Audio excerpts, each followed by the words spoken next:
믿음이 연약한 자를 너희가 받되 그의 의견을 비판하지 말라. 어떤 사람은 모든 것을 먹을 만한 믿음이 있고 믿음이 연약한 자는 채소만 먹느니라. 먹는 자는 먹지 않는 자를 업신여기지 말고 먹지 않는 자는 먹는 자를 비판하지 말라. 이는 하나님이 그를 받으셨습니다. 남의 하인을 비판하는 너는 누구냐? 그가 서 있는 것이나 넘어지는 것이 자기 주인에게 있음에 그가 세움을 받으리니 이는 그를 세우시는 권능이 주께 있습니다. 어떤 사람은 이날을 전날보다 낮게 여기고 어떤 사람은 모든 날을 같게 여기나니 각각 자기 마음으로 확정할지니라. 나를 중히 여기는 자도 주를 위하여 중히 여기고 먹는 자도 주를 위하여 먹으니 이는 하나님께 감사하며 먹지 않는 자도 주를 위하여 먹지 아니하며 하나님께 감사하느니라. 우리 중에 누구든지 자기를 위하여 사는 자가 없고 자기를 위하여 죽는 자도 없도다. 우리가 살아도 주를 위하여 살고 죽어도 주를 위하여 죽나니 그러므로 사나 죽으나 우리가 주의 것이로다. 이를 위하여 그리스도께서 죽었다가 다시 살아나셨으니 곧 죽은 자와 산 자의 주가 되려 하심이라. 내가 어찌하여 내 형제를 비판하느냐? 어찌하여 내 형제를 업신여기느냐? 우리가 다 하나님의 심판대 앞에 서리라. 기록되었으되 주께서 이르시되 내가 살아노니 모든 무릎이 내게 꿇을 것이요 모든 혀가 하나님께 자백하리라 하였느니라. 이러므로 우리 각 사람이 자기 일을 하나님께 직고하리라.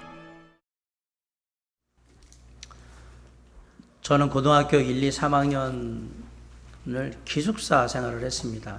사실 제가 고등학교를 다닐 때는 멀리 있는 사람들은 기숙사 이런 시설이 있는 학교는 아니었는데 학교에서 좋은 학교에 공부를 더 많이 시켜서 보내야 되겠다라고 생각해서 전교에서 1등부터 30등까지를 딱 나눠가지고 그 아이들을 기숙사에 넣어서 저도 그냥 거기 들어가서 공부를 하긴 했는데, 아시지만 저는 뭔가를 이렇게 할 때에 정리가 안 돼 있으면 정리부터 하는 스타일이거든요. 그리고 항상 정리된 가운데서 필요한 걸 빼서 보고 그리고 제자리에 갖다 놓고 항상 이렇게 정리하는 스타일이 맞습니다.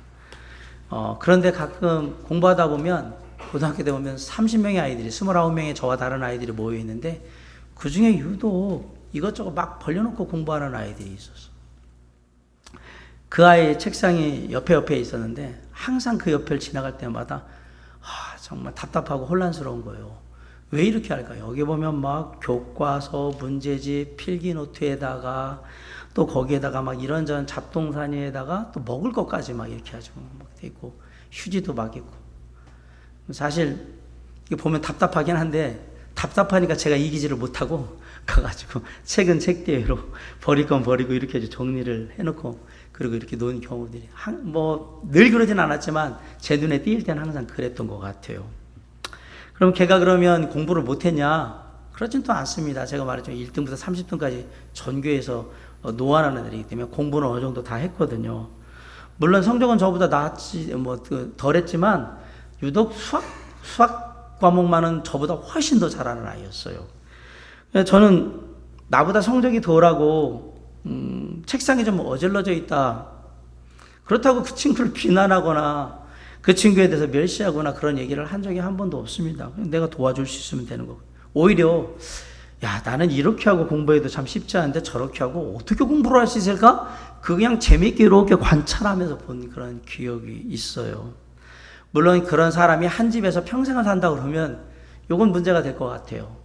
왜냐하면 누구는 치우고 누구는 어지르고 이걸 계속하다 보면 이게 스트레스가 분명히 될 거기 때문에 문제가 될 수 있겠다라는 생각을 해봅니다. 그런데 정리를 하고 어지르고 하는 이런 문제는 옳고 그름의 문제는 아닙니다. 누가 맞고 틀리고의 문제도 전혀 아닙니다. 단지 서로가 타고난 기질이나 습관이 다르기 때문에 생겨나는 모습들인 겁니다. 흔히 우리가 말하죠. 다르다라는 말, 그리고 틀리다라는 말. 다르다와 틀리다는요, 하늘과 땅 차이예요, 차이가. 그런데 우리나라 사람들은 다르다라는 말을 틀렸다라는 말로 자꾸 들어요. 그리고 그렇게 얘기를 해요. 그러다 보니까 다르면 틀린 거고 함께하지 못하는 거예요.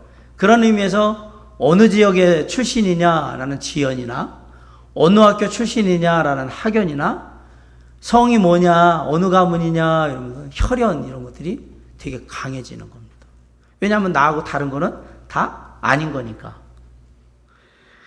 교회도 마찬가지여서 우리가 어느 교회를 가잖아요. 어느 교회를 쭉 봤는데 우리 교회하고는 좀 이런 게 다른 것 같은데, 그런 다른 점이 딱 띄는 순간 우리가 마음을 쉽게 열지 않습니다. 왜냐하면 우리 교회하고 다르거든요. 이런데 이런 문제가 우리에게만 있었느냐? 아니요. 초대교회에도 있었다라는 사실이에요. 오랫동안 동일한 혈연 공동체로 그리고 신앙 공동체로 함께했던 유대인들 사이에 이방인들이 들어오기 시작한 거예요. 특별히 로마는 세계의 관문이라고 불리는 지역이기 때문에 유대인들보다 이방인들이 훨씬 더 많은 데고, 이방인들이 자연스럽게 그러다 보니까 예수 믿고 교회에 들어올 수 있는 그러한 상황들이 많이 일어났다라는 사실이에요.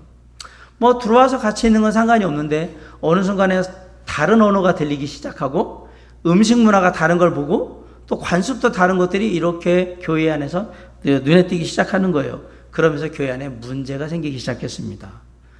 예전에는 별로 몰랐는데 다른 사람들이 같이 있으니까 문제가 되기 시작한 거예요. 자, 과연 초대교회가 이뤘던 그런 문제처럼 오늘날 우리에게도 나와 다른 것 때문에 이 안에 우리의 교제 가운데 사람 인간관계나 일하는 속에서 문제가 발생했을 때 과연 우리는 어떻게 해야 될까? 과연 어떻게 하는 것이 성숙한 그리스도인의 모습일까? 오늘 본문은 두 가지 저희들에게 귀한 교훈을 줍니다. 첫째는 나와 다른 것이 문제가 될 수 있다는 사실을 알아라 라고 얘기를 합니다. 오늘 본문을 이해하려면 당시의 상황을 우리가 깊이 이해할 필요가 있습니다. 초대교회의 주류를 이루고 있는 사람들은 다 유대인들입니다. 유대인인데 기독교인이 된 사람들이에요. 그런데 시간이 흐르면서 이방인들이 교회로 들어오기 시작했어요. 예수를 믿고 복음을 듣고 교회로 들어오기 시작한 겁니다. 그런데 거기다가 여기 지금 아까 말씀드린 대로 로마라는 지역은 지정학적인 위치가 정말로 세상에서 다양한 사람이면 다양한 사람은 다 모여 있는데요. 그리고 여기는 유대인보다 누가 많은 지역이냐면 이방인들이 많은 지역이에요. 그러니까 어떤 일을 하다가 처음엔 몰랐는데 시간이 지나면서 서로가 다른 것 때문에, 다른 나라 사람, 다른 언어, 다른 관습, 다른 문화라는 것 때문에 이제 크고 작은 문제들이 막 발생하기 시작한 거예요. 이런 가운데 제일 먼저 나타난 문제가 뭐였냐면 음식의 문제였습니다. 우리 2절, 3절 다시 한번 읽어볼까요? 자, 시작. 어떤 사람은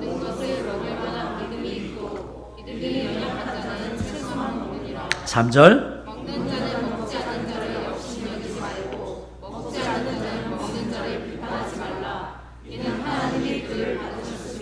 네. 2절, 3절에 보면 채소만 먹는 사람 이야기가 나옵니다. 여기서 채소만 먹는 사람들은 건강상의 이유나 내가 채소를 정말 유독 좋아해서 그래서 먹는 게 아니라 종교적인 이유 때문에 지금 채소를 먹고 있는 거예요.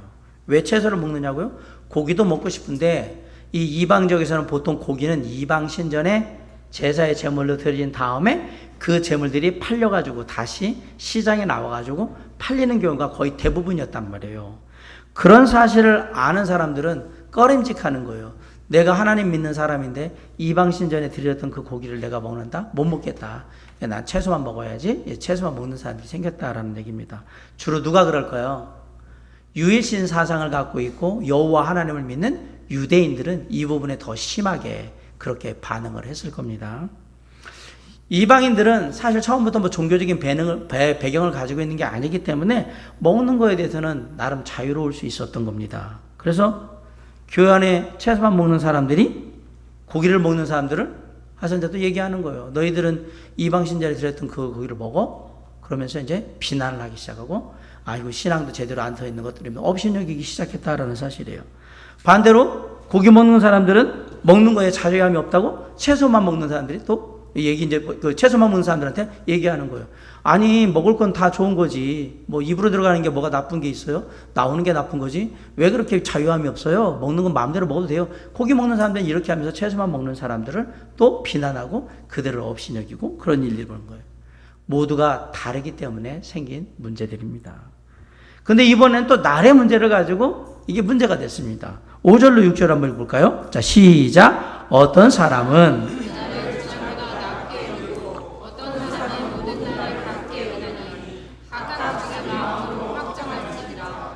나를 중히 여기는 자도 주를 위하여 중히 여기고 먹는 자도 주를 위하여 먹으니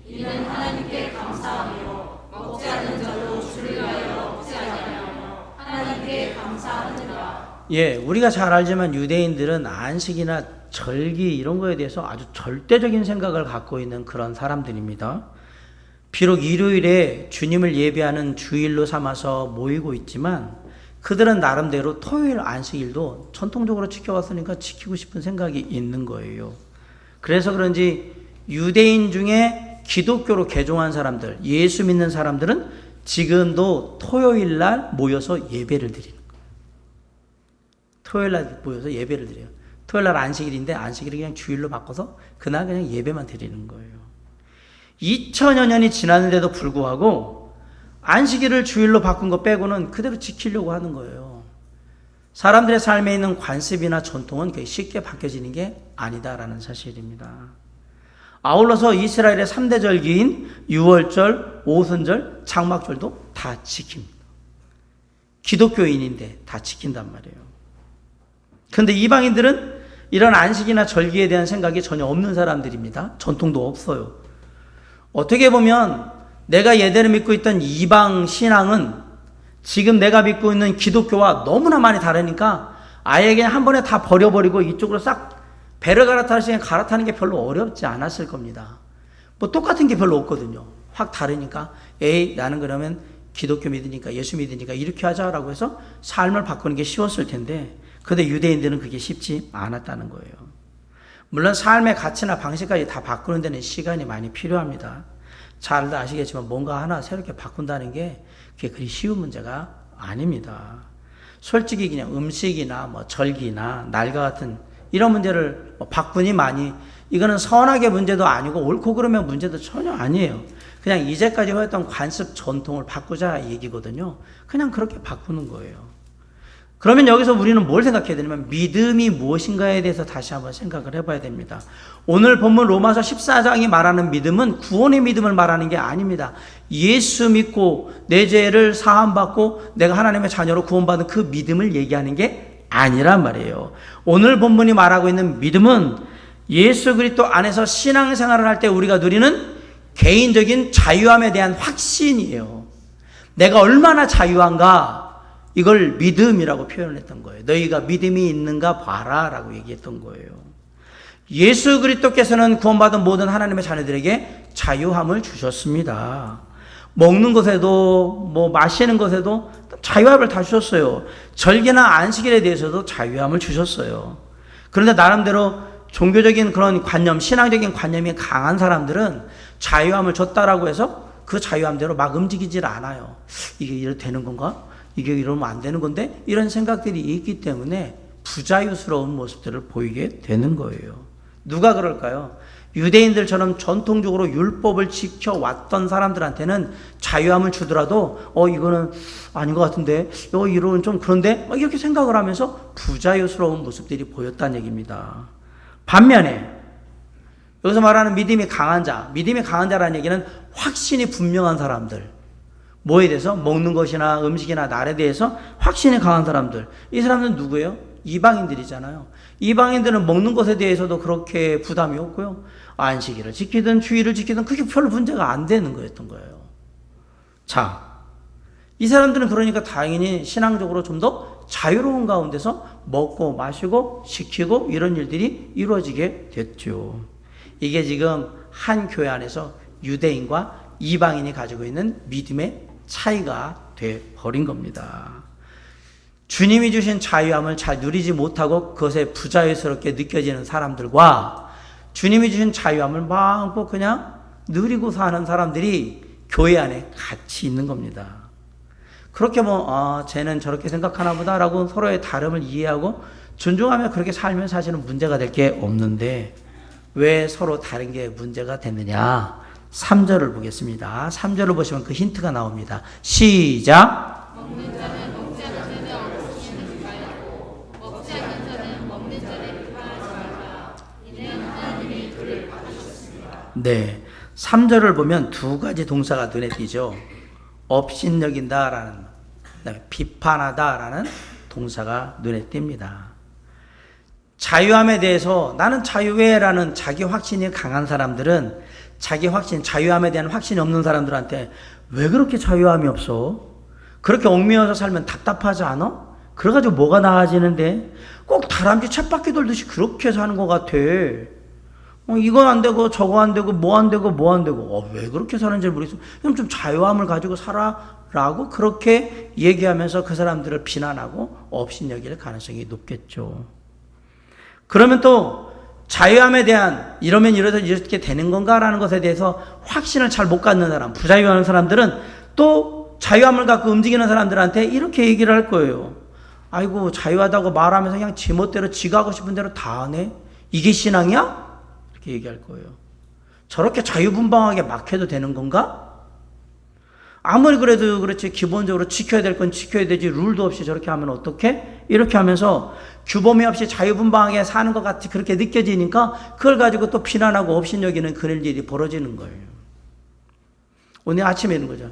여러분 큐티 하셨습니까? 안 했어. 안 돼. 신앙이 아주 바닥이야. 아침에 큐티도 안 하고. 근데 어떤 사람은 큐티 아침에 못하면 점심에 하면 저녁에도 하면 되는 거 말씀 보면 되는 거지. 아니야. 큐티는 아침에 해야 되는 거야. 아침에 시작할 때 기도 못했으면 다음에 안 돼. 무조건 아침. 이게 지금 제가 얘기하는 그 차이가 지금 뭔지 이해가 가시죠? 이렇게 생각하는 사람들이 교회 안에 같이 있는 거예요. 그런데 이렇게 서로를 향해서 업신여기고 비난하게 되면 문제를 해결하기 이전에 감정의 골이 깊어집니다. 감정의 골이 깊어지면 그 다음부터는 문제는 안 보입니다. 뭐 때문에 싸우는지 다투는지 그건 다 없고 주변에 이제 사소한 잡다한 것들 중에 나를 기분 나쁘게 만들었던 거, 내 마음을 상하게 만들었던 거, 나를 화나게 만들었던 것만 쑥쑥 막 올라와요.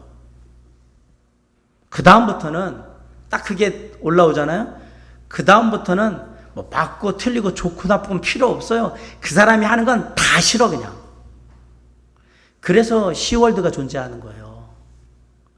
시월드 말고 우리 돌고래 보고 뭐 이런 거 보는 거북이 보고 이런 시월드 말고 시월드.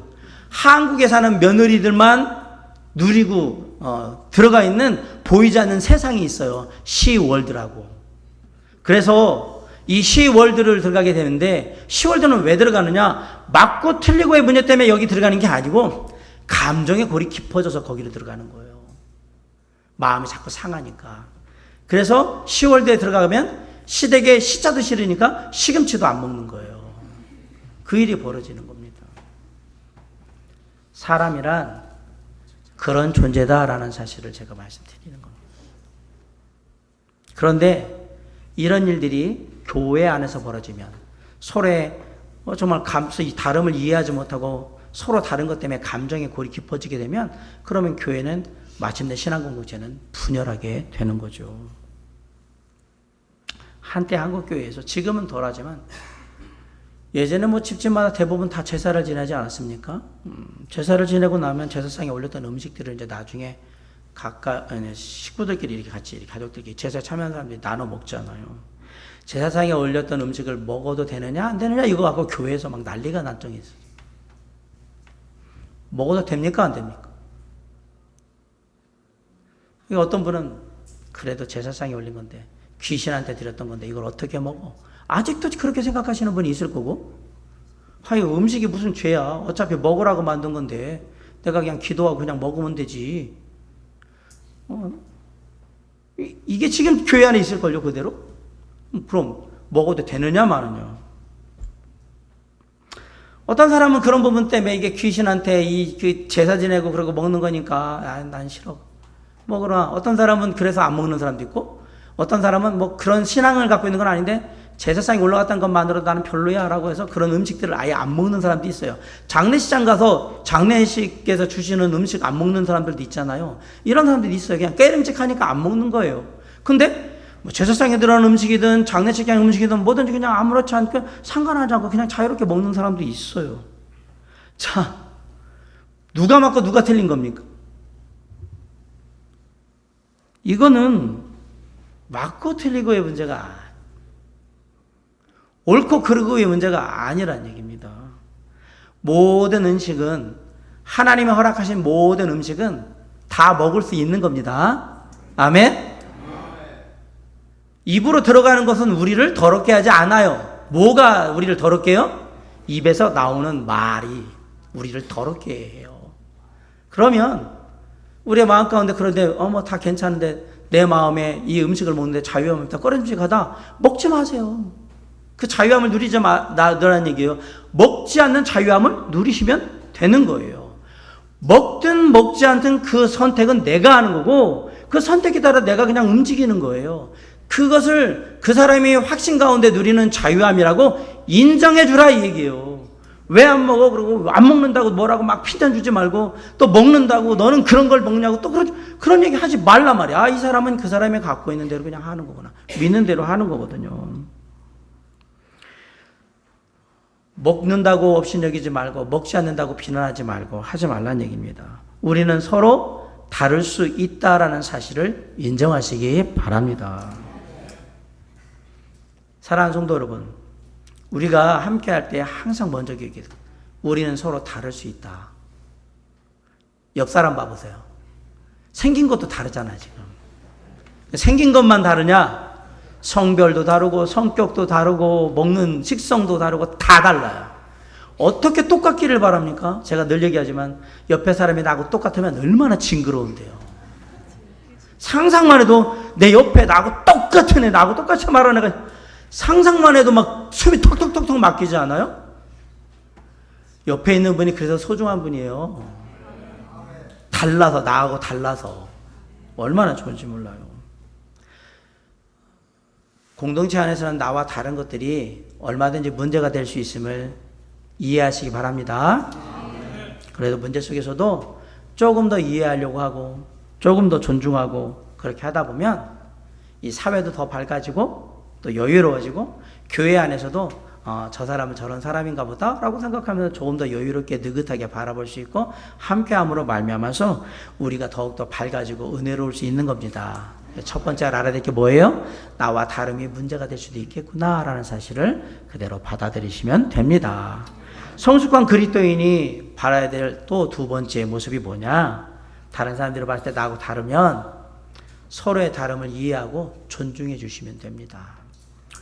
몸된 교회에서 우리가 한 하나님 밑에서 하나됨을 이루고 그 가운데서 각자의 은사대로 다양한 것들을 이루어가기 위해서는 서로가 다르다는 것을 인정하고 그것을 이해하는 가운데 존중해 주셔야 합니다. 이렇게 서로를 존중해 주는 그 태도 중에 하나가 뭐냐? 서로를 받아들이는 거예요. 자, 1절 한번 읽어볼까요? 자, 시작.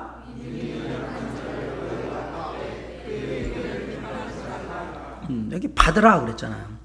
나와 다른 생각이나 습관을 가진 사람들을 받아들일 수 있어야 하는 겁니다. 아까 제가 말했던 공부할 때 이렇게 널브러져 있던 아이가 누구냐면 저희 집에서는 막내 종인이가 그래요. 저한테 항상 혼나요. 정리 좀 하고 하라고. 그러나 뭐 해주는 것도 제가 한계가 있는 거고요. 근데 그냥 그 나름대로 또 하고 이렇게 보면 이게 제가 서서히 그게 옛날에 내가 봤던 내 친구들 얘 스타일인가 보다 이러고 그냥 놔두는 거예요. 왜 그럴 수 있느냐? 하나님이 그 사람을 받으셨기 때문입니다. 3절 한번 볼까요? 자, 시작.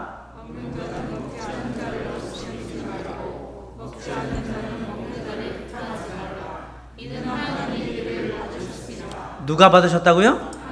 하나님이 그 사람을 그렇게 너그럽게 이해하고 존중하며 받으셨는데 내가 뭐라고 그 사람에 대해서 이래라 저래라 얘기를 하겠냔 말이에요. 교회는 그래서 인종을 초월하고 나라를 초월하고 배경과 조건을 초월하고 능력과 힘을 초월해서 존재하는 것입니다. 교회의 주인 되신 주님 하나님께서 그렇게 교회를 세우신 거예요. 그 모습을 4절이 이렇게 얘기하는 겁니다. 한번 읽어봅시다. 시작. 남의 하인을 비판하는 너는 누구냐? 그가 서 있는 것이나 넘어지는 것이 자기가 주인에게 있으매 그가 세움을 받으리니 이는 그를 세우시는 권능이 주께 있으리라. 우리 한 사람 한 사람을 누가 세우셨다고요? 하나님이 세우셨다. 옆 사람은 누가 세우신 거예요? 옆 사람 보면 여기다 당신은 하나님이 세우셨습니다. 왜 남편이나 아내가 내 마음대로 안 되고 자식들이 내 마음대로 안 되는지 이제 아셨죠? 다 하나님이 세우신 사람들이라 그래요. 옆에 있는 형제자매 내 마음대로 안 돼요. 이거 하나님이 세우신 사람들이 다 다르게. 몸된 교회 안에 있는 옆에 있는 성도들 한 사람 한 사람 다 하나님이 세우신 사람들이에요. 목회자인 저나 집사님들이나 부서의 회장님들, 목자님들의 하인, 종이 아니라요, 하나님의 종이에요. 우리 종이 아니란 말입니다. 그런데 내가 누군가를 막 비난을 하잖아요. 그러면 그 종을 세우신 하나님, 주인 되신 하나님을 비난하는 게 되는 거예요. 옆 사람 욕하면 누구 욕하는 거라고요? 하나님 욕하는 게 되는 거예요. 이제 조심하셔야 돼요, 이제. 아, 내가 옆 사람 욕하면 옆 사람을 세우신 하나님을 욕하는 게 되는 거구나. 하나님이 이렇게 만들어서 이렇게 옆에 두게 하셨는데 내가 뭐라고 이래라 저래라 하고 이래니 저러니 하고 업신여기고 비난하고 조롱하겠는가. 서로를 함부로 대하지 말고 서로를 업신여기지 말아야 되는 이유가 거기 있는 거예요. 옆 사람 한번 보세요. 아이고 소중하구나. 그죠? 아유. 옆 사람 바라보면서 아, 저 사람은 나하고 다르구나. 저 사람은 나하고 생각이 다르네. 그리고 저 사람이 나하고 다르니까 생각도 나하고 다른 생각들을 하고 내가 생각하지 못한 것도 하고 내가 할 수 없는 것도 막 하고 그러네. 좋은 거구나. 다른 거가 나한테 좋은 거네. 도움이 되네. 이렇게 긍정적으로 받아들이시라는 얘기입니다. 우리가 아는 세계적으로 유명한 화가들이 있습니다. 그 화가들이 그린 그림들은 대부분 막 몇십억씩 어떤 건 몇백억짜리가 생겼는데 저는 그런 세계적인 화가들이 그린 그림 중에 유명한 그림 중에 단 한 색깔로 칠해져 있는 그림을 본 적이 없습니다. 검은색 하나로 했는데 명화인데 이게 100억이 하거나 흰색으로 하나 딱 칠했는데 이게 명화라고 해서 뭐 몇백억 하거나 이런 그림을 본 적이 없어요. 위대한 그림들, 화가들의 그림들은 다 여러 가지 색깔이 합쳐져서 우리가 알지 못하는 색깔, 그 다음에 그런 색감들을 가지고 아름답게 표현되어 있는 그림들이 비싼 그림들이에요. 달라야 우리가 비싸지는 거란 얘기예요. 아우, 제가 지금 여기 한 90명 정도? 저하고 똑같은 분이 90명 있다고 생각하면 저 지금 막 속 터져 죽을 것 같을 거예요. 답답해가지고. 보기만 얼굴도 다 똑같아. 다 똑같아, 막. 근데 내가 하고 있는 얘기를 똑같이 지금 하고 있어, 막. 너도 얼굴이 똑같아, 막. 미칠 것 같아. 옆 사람이 나에게 비타민이요, 나의 사이다요, 나를 새롭게 해주는 놀라운 존재인 거예요. 자, 다시 한번 늘 하는 옆 사람 바라면 당신이 있어서 행복합니다.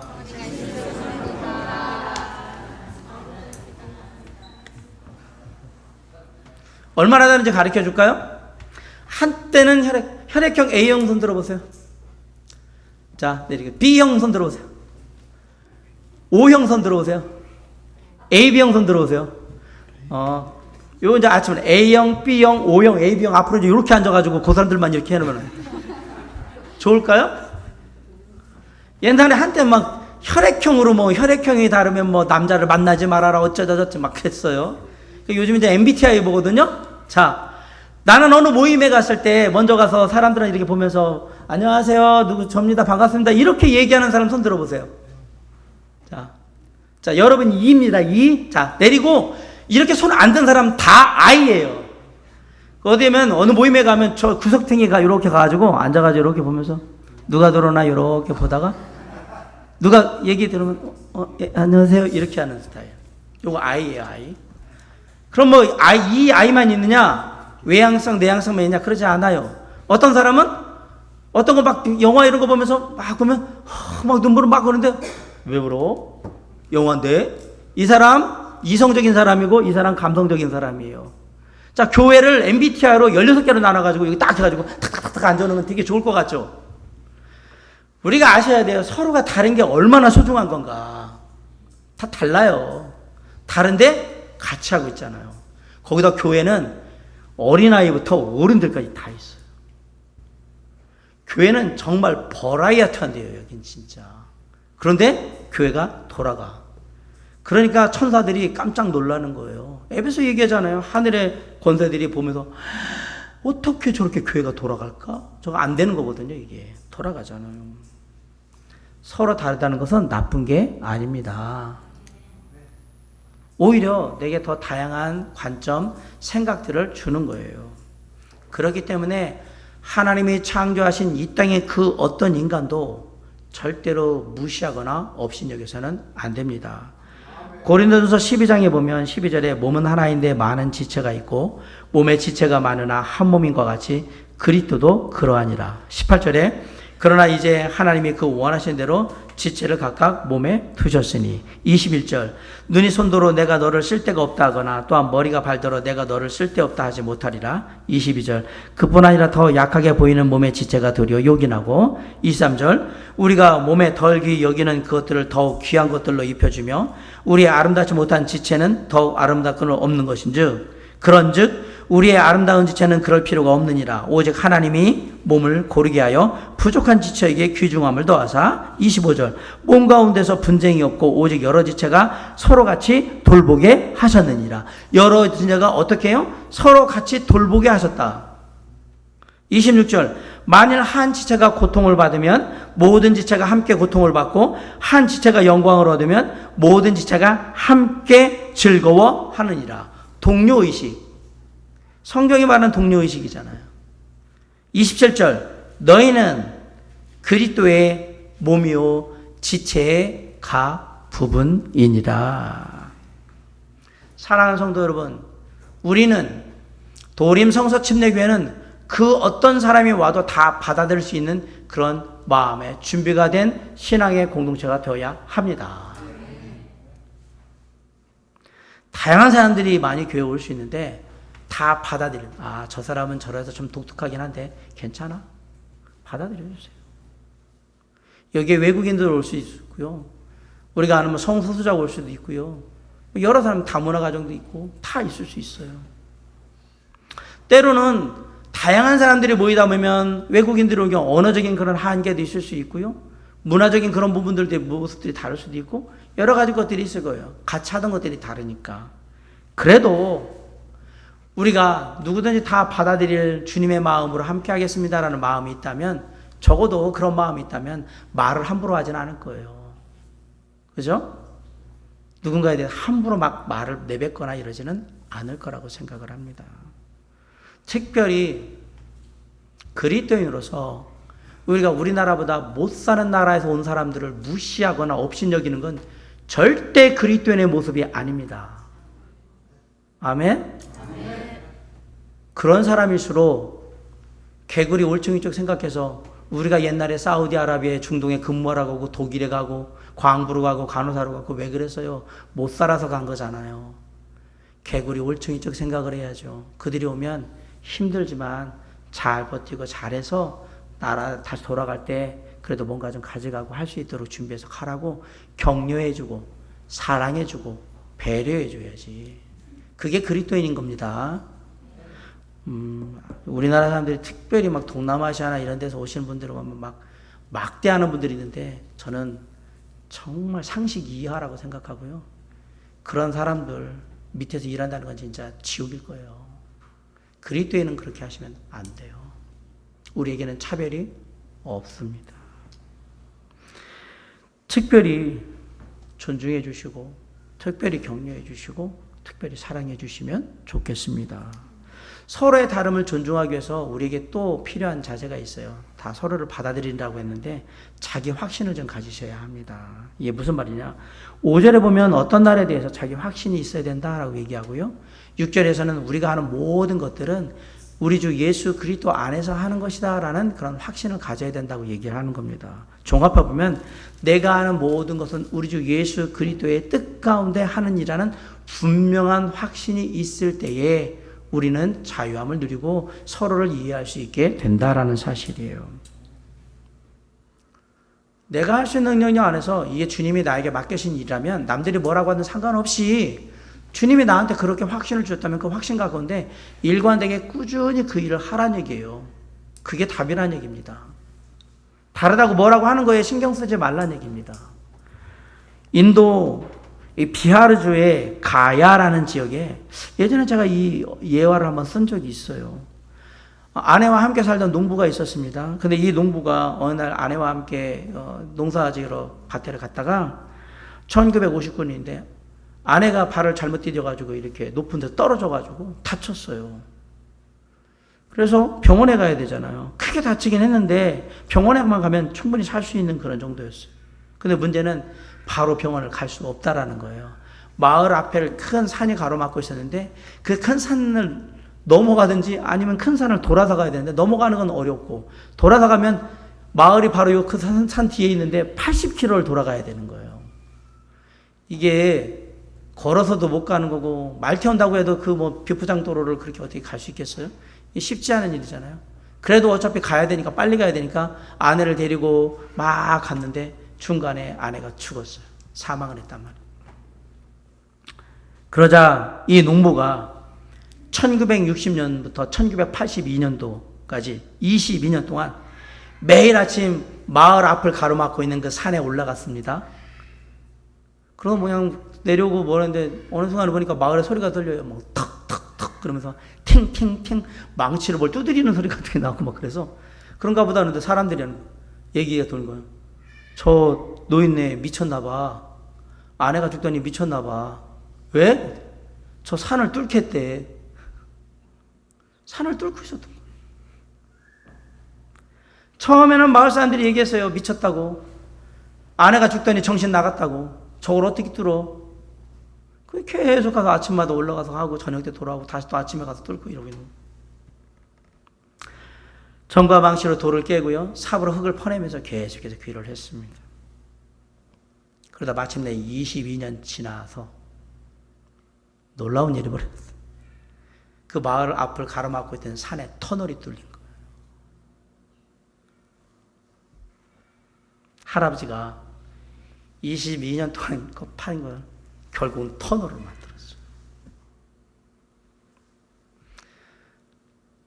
이분한테 미쳤다고 얘기했던 마을 사람들, 그 다음에 마을에 가장 존경받는 어른으로 추앙하기 시작했습니다. 처음에 이 일할 때 미쳤네, 돌았네, 당신이 어떻게 하는가 이 얘기 듣고서 하다가 그만뒀다면 그만이었겠죠. 근데 이분은 내 아내와 같이 치료도 한 번 못 받고 죽는 일은 우리 마을 사람들에게는 없어야 되겠다라는, 내가 반드시 그 일을 하겠다라는 마음의 굳은 각오, 확신을 갖고 계속 그 일을 한 거예요. 그리고 굴을 뚫었어요. 터널로. 그래서 이제 사람들은 병원을 가는데 연마을 가는데 80km를 돌아가지 않아요.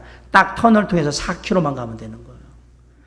놀라운 거는 그렇게 해서 병원도 갔냐? 아니요. 아이들이 학교도 다니기 시작했어요.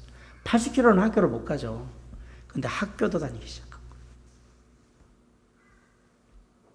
다른 사람들이 보일 때 내가 나름의 확신을 가지고 일관되게 하는 일들이 비효율적이고 뭔가 좀 더 힘들어 보일 수 있어요. 근데 그것이 주님이 내게 주신 확신이고 내가 그렇게 마음먹었다면 그냥 꾸준히 그 일을 하시면 됩니다. 그러면 사람들이 처음에는 뭐라고 얘기하다가 좀 뭐 이상하다고 뭐 왜 저러지 막 이러면서 얘기하다가 어느 순간 그 일들이 꾸준히 계속 이루어지면 이제 맞고 틀리고의 문제가 아니라, 아, 이건 이 사람이 일하는 방식이 이렇구나, 이 사람이 이렇게 하는구나, 그냥 그렇게 다 받아들이게 될 겁니다. 근데 그러려면 분명한 자기 확신이 있어야 됩니다. 나는 이렇게 해서 사람들이 뭐라든 나는 이렇게 하리라 라고 해야 하는 거예요. 결국 문제가 뭐냐? 확신을 가지고 일관되게 일하는 게 문제가 되는 게 아니라, 확신이 없어서 남들이 이래라 그러면 이랬다가 저래야 되는 건데 저랬다가 왔다 갔다 하는 게 문제인 거예요. 그게. 그래서 우리가 주님 안에서 나름대로 내 스타일을 갖고 있다면 그냥 스타일대로 그렇게 주님을 섬기는 거예요. 그럼 사람들이 야, 저 사람은 저런 식으로 나하고는 다르긴 한데 그냥 저렇게 꾸준히 하나님을 섬기고 있어? 그렇게 인정하도록 그냥 두라는 얘기를 하는 겁니다. 그렇게 나름의 확신을 가지고 주님 안에서 일하거나 신앙생활하는 사람들을 비난했을 때 과연 어떤 일이 벌어지느냐? 10절 11절 다 같이 읽습니다. 시작. 네가 어찌하여 네 형제를 비판하느냐?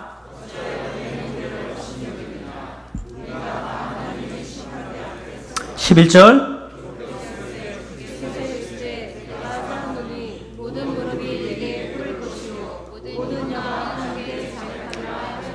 남에 대해서 함부로 비판하거나 업신여기는 사람은 반드시 하나님의 심판대 앞에 서게 될 것입니다. 그리고 누군가가 확신을 가지고 주님 안에서 하고 있는 일을 조롱하거나 비난할 때 주님은 그것을 그냥 넘어가지 않을 거예요. 그건 우리 그리스도인들의 태도가 아니기 때문에 그래요. 아세요? 우리가 한 모든 일들은 다 하나님 앞에 가서 다 고백해야 합니다. 12절 다 같이입니다. 시작.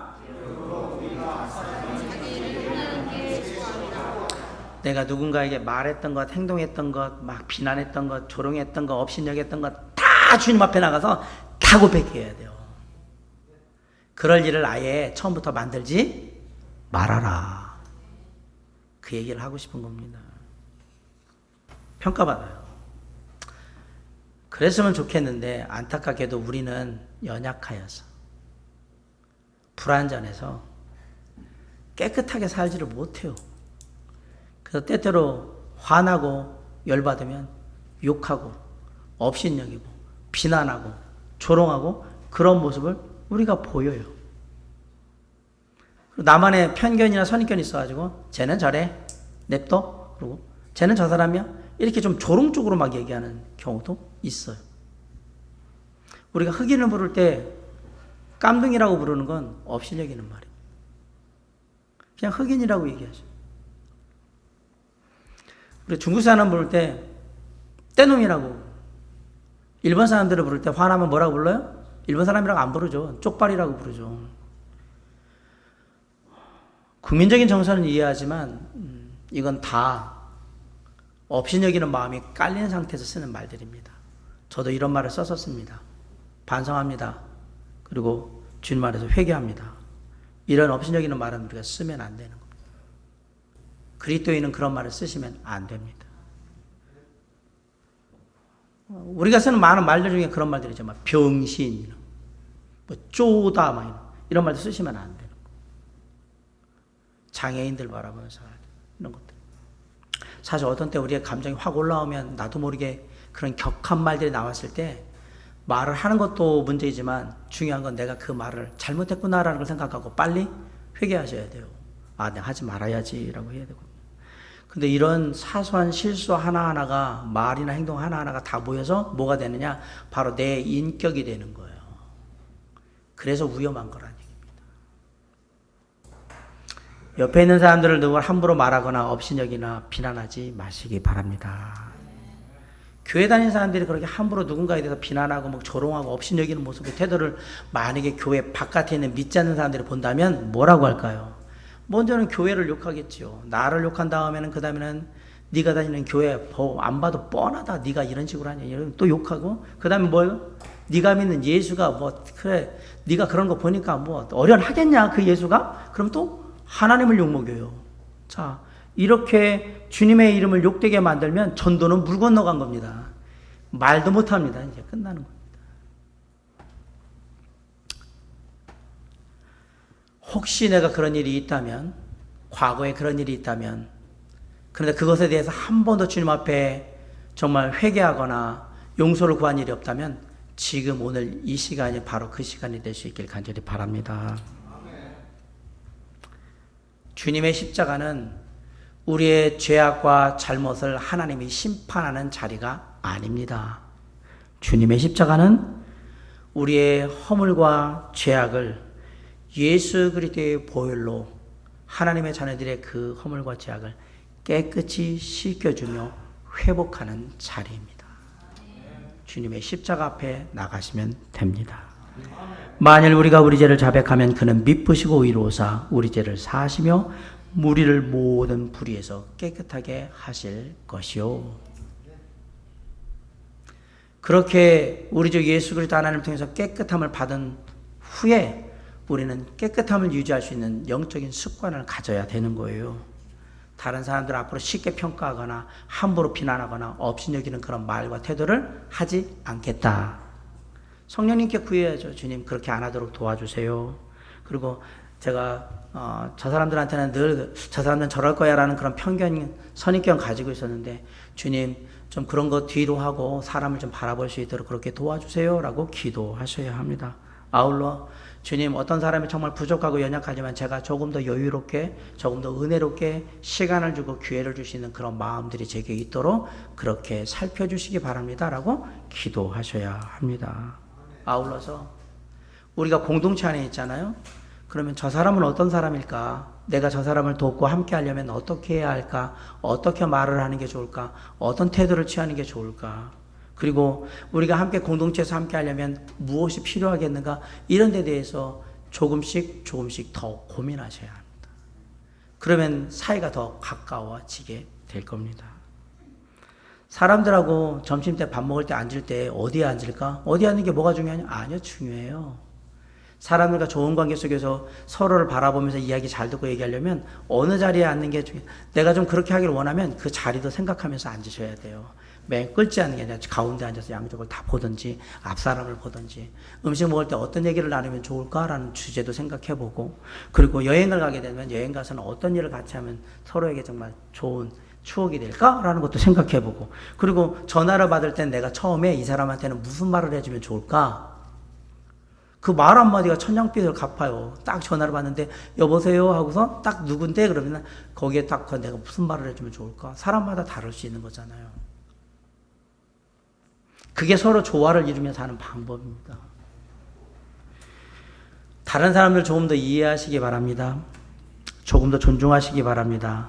그러면 우리 주변이 아름다워질 겁니다. 우리 주변이 은혜로워질 겁니다. 그렇게 하게 되면 우리 사회가 건강해질 겁니다. 그리고 주님의 몸된 교회는 더욱더 건강한 교회가 될 겁니다. 사랑하는 성도 여러분, 이제 말씀을 마치면서 제가 말씀드립니다. 우리는 모두 다 주님의 손에 다르게 지어진 사람들입니다. 그리고 다른 환경 속에서 몇십 년을 다 살아온 사람들이에요.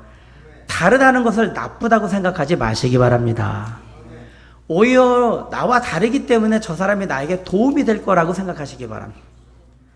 그렇게 생각하면 서로 다른 게 우리에게 마이너스가 되는 게 아니라 플러스가 되게 될 거예요. 아울러서 서로 다른 다양한 것들이 모여서 하모니를 이룰 때 가장 아름다운 걸 이룰 수 있다는 사실을 기억하시기 바랍니다. 오케스트라 생각해 보세요. 바이올린만 100대 있는 거하고 첼로 100대 놓고 피아노만 100대 땅땅거리고 그게 오케스트라가 되겠냔 말이에요. 왜 악기들을 다 모아놨을까? 이게 가장 아름다운 소리를 내기 때문에 그런 거예요. 다른 거는 아름다운 겁니다. 다른 것은 우리에게 좋은 겁니다. 하나님이 세우신 공동체는 그것을 이해하는, 그래서 서로를 존중하고 배려하는 공동체인 겁니다. 끼리끼리 비슷하다고 너무 모이고 그러시면 안 됩니다. 다른 사람을 조금 더 포용할 줄 알고 그들을 조금 더 배려하고 존중할 줄 아는 모습이 필요해요. 물론 그렇게 하려고 하는데 내가 조금 어색하고 힘든 부분이 있죠. 그러나 그것을 깨고 나갈 수 있는 용기도 내가 내는 게 아니라 주님이 주신단 말이에요. 그러면 그렇게 나가는 거예요. 사랑하는 성도 여러분, 주님 안에서 확신을 가지고 내가 함께하리라, 내가 그들과 함께함으로 하나님의 뜻을 이루고 하나님이 원하시는 삶을 살리라 각오한다면 우리는 얼마든지 할 수 있습니다. 비록 서로 다르지만 우리는 서로에게 유익이 될 겁니다. 그리고 주님의 몸된 교회는 하나님의 은혜와 사랑이 넘치는 교회가 될 거고요. 서로를 한 격려가 넘치는 교회가 될 겁니다.